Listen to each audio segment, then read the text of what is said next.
We built this thing on honesty and integrity. And therefore, I want to communicate to you how broker commissions work, not because brokers don't deserve a commission, which they completely do. And as we dive into the Growth Club, you'll see our belief is that they should get commissioned, but we need to be transparent about it. Go back 10 years ago. The broker community started exploding when it related to franchising. You, as a buyer, you go around the internet and you search for how to buy a franchise. And a broker or a consultant or a coach comes up and they say, we can help coach you for free. Now, that's myth number one. They do not work for free. They have to feed their families too. They may not directly charge you for a fee. It may come from the franchisor, but I want to unpack this for you in honesty and integrity so that you understand how this actually works. So what happened as time went on, all these franchise brands wanted to make sure that they could get in front of the highest and most powerful franchise buyers, you. And so you've gone to a coach or consultant or broker and you said, I don't know what I want to buy.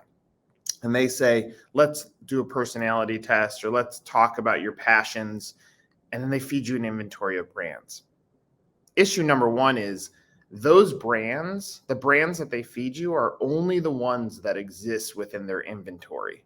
Very rarely would a broker or a consultant or a coach go beyond what's in their inventory, the brands that have agreed to pay them, and say, yes, we hear you. You're super passionate about pizza.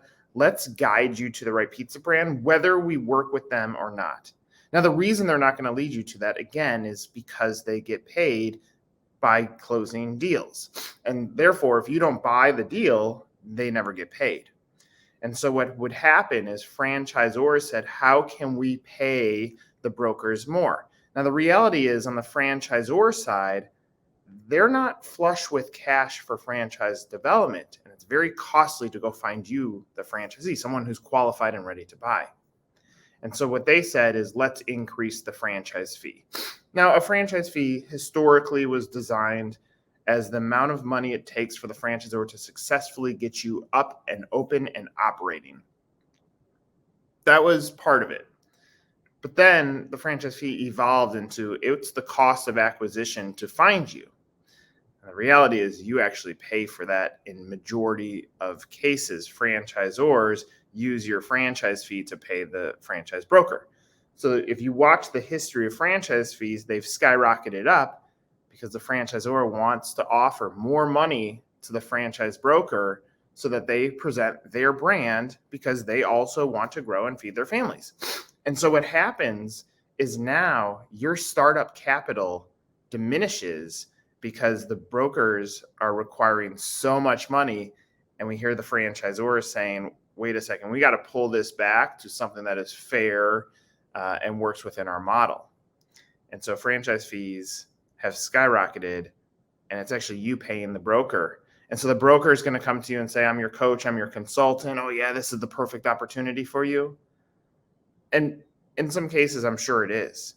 But they're also going to talk to you about 3-packs and 5-packs and 10-packs and 20-packs. Why? Because if they increase the franchise fee for you, or the total amount of package that it's going to cost for you to buy a franchise goes up, their commissions go up. And so they're telling you, we help you for free. Not true. They help you for your money that goes to the franchisor and goes right back to them. And so I don't think the business is bad by any means. I actually think it's a very valuable asset if we can put some restrictions on how it impacts you, the franchisee, who is about to invest your life savings into a business that you have little to no control over. That's a big statement. And so you've worked hard to acquire this wealth. You're going to hand it off. I just want to make sure we maximize the amount of money that you have at opening so that you can scale and get to 2 and 3 and 5 units and change the wealth for your family. So again, I said this is going to be an honest video. This is how the broker commissions work. We would love to talk to you more about that. But this is also why, here it is in video, we have capped commissions. Every commission, if we're working on a broker side, we have capped the commissions at $20,000. Now, you may think that's a lot of money, but here's the thing. In many situations, you're paying $40,000, $50,000, $60,000. You just don't know it just because the cost of the investment have gone up. So we're on a mission to solve two things. One, for the franchisor, they need these funds to make you successful. Support costs money. People cost money. So if we can give them more assets to deploy, the reality is they'll make their money off of your success. So that's a good thing.